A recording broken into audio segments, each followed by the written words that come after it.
இப்ப மருத்துவத்துறையை பொறுத்தவரை வந்து எம்பிபிஎஸ்க்கு பிடிஎஸ்க்கு இருக்கிறது வந்து 7.5 இருக்கு. அதுக்கப்புறம் வந்து இந்த கல்லூரிகள்ல வந்து பாத்தீங்கன்னா 7.5ல போன மாணவர்கள் லாஸ்ட் இயர்ல பார்த்தோம்னா 494.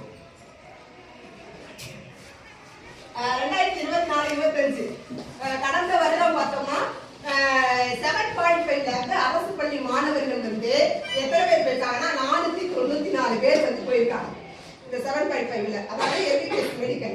பிடிஎஸ் வந்து பார்த்தோம், பிடிஎஸ் வந்து 1500 பேர் போயிருக்காங்க. இதுல வந்து மொத்தம் வந்து எம்பிபிஎஸ்க்கு வந்து 645 காலேஜஸ் இருக்கு. பிடிஎஸ்க்கு வந்து 1500 காலேஜஸ் வந்து இருக்கு. அரசு பல் மருத்துவ கல்லூரி வந்து 3 இருக்கு. பிடிஎஸ்க்கு அரசு பல் மருத்துவ கல்லூரி வந்து 3 கல்லூரிகள் இருக்கு. அப்புறம் 21 கல்லூரிகள் வந்து என்னன்னா பிரைவேட் காலேஜஸ்.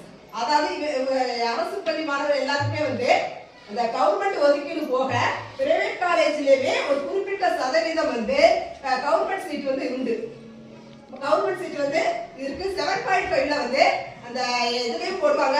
கவர்மெண்ட் அரசு கல்லூரிலையும் கிடைக்கும், எய்டட்லயும் கிடைக்கும், பிரைவேட் காலேஜ்லயும் போடுவாங்க. ஆனா 7.5ல போயிட்டா தேர்வு கட்டணம், விடுதி கட்டணம், ஹாஸ்டல் ஃபீஸ் எல்லாமே வந்து அரசே ஏற்கும்.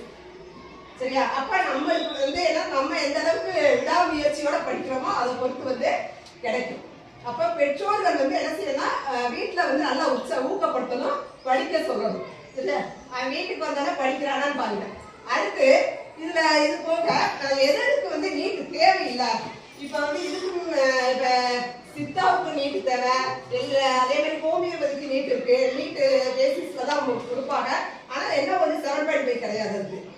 அப்ப இதுல வந்து எதுக்கு இல்லை அப்படின்னா அந்த நேச்சுரோபதி அண்ட் யோகான்னு சொன்னல, PYNS சொன்னல, நேச்சுரோபதி அண்ட் யோகா சயின்ஸ், அதுக்கு வந்து என்ன கிடையாதுன்னா நீட் வந்து கிடையாது. +2 மார்க் அடிப்படையில தான் பிசிக்ஸ், கெமிஸ்ட்ரி, பயாலஜி இந்த 3ஐயும் கூட்டி, அதாவது இதுல வந்து எப்படி இருப்பாங்கன்னா பயாலஜி வந்து ஃபுல்லா எடுத்துருவாங்க. பிசிக்ஸ்ல வந்து பாதி மார்க், அதே மாதிரி கெமிஸ்ட்ரியில பாதி, இதுல வந்து ஃபுல்லா எடுத்து அது வந்து அதுல வந்து கட் ஆஃப் வந்து எவ்வளவு வருதோ 200க்கு எவ்வளவு கட் ஆஃப் வருதோ அதை பொறுத்து வந்து என்ன கிடைக்கும். நேச்சுரோபதி யோகா போகலாம், பிஎஸ்சி நர்சிங் இருக்கு. அப்புறம் வந்து வேற என்ன நீட் இல்லாம பார்மகாலஜி, பார்மசிக்கு வந்து பிஃபார்ம் இதுக்குலாம் வந்து எதுவுமே நீட் தேவையில்லை. அதுக்கு வந்து நீட் தேவையில்லை. இதுக்கு வந்து +2 மார்க் தான். பிசிக்ஸ், கெமிஸ்ட்ரி, பயாலஜி இந்த 3